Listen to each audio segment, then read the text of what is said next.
গণপ্রজাতন্ত্রী বাংলাদেশ সরকারের ধর্ম মন্ত্রণালয়ের অধীনে হিন্দু ধর্মীয় কল্যাণ ট্রাস্টের ট্রাস্টি নির্বাচিত হওয়ায় সত্যানন্দ দত্তকে সংবর্ধনা প্রদান করা হয়। 17 ফেব্রুয়ারি সোমবার রাত 8টায় শ্যামনগর হরিতলা মন্দির প্রাঙ্গণে এই সংবর্ধনা অনুষ্ঠান অনুষ্ঠিত হয়। সংবর্ধনায় সত্যানন্দ দত্তকে ফুলেল শুভেচ্ছা জানান বাংলাদেশ পূজা উদযাপন পরিষদ, হিন্দু বৌদ্ধ খ্রিস্টান ঐক্য পরিষদ, বাংলাদেশ হিন্দু পরিষদ, জাতীয় হিন্দু মহাজোট, হিন্দু কল্যাণ ফাউন্ডেশন।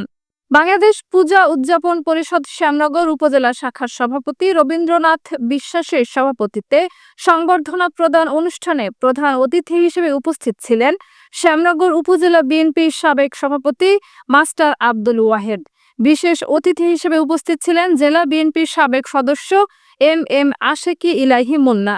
বাংলাদেশ পূজা উদযাপন পরিষদ শ্যামনগর উপজেলা শাখা সাধারণ সম্পাদক অ্যাডভোকেট কৃষ্ণপদ মণ্ডল, শ্যামনগর উপজেলা বিএনপির সাবেক যুব বিষয়ক সম্পাদক জহুরুল হক আপু, উপজেলা বিএনপির সাবেক সহসভাপতি অধ্যাপক আবু সাইদ প্রমুখ।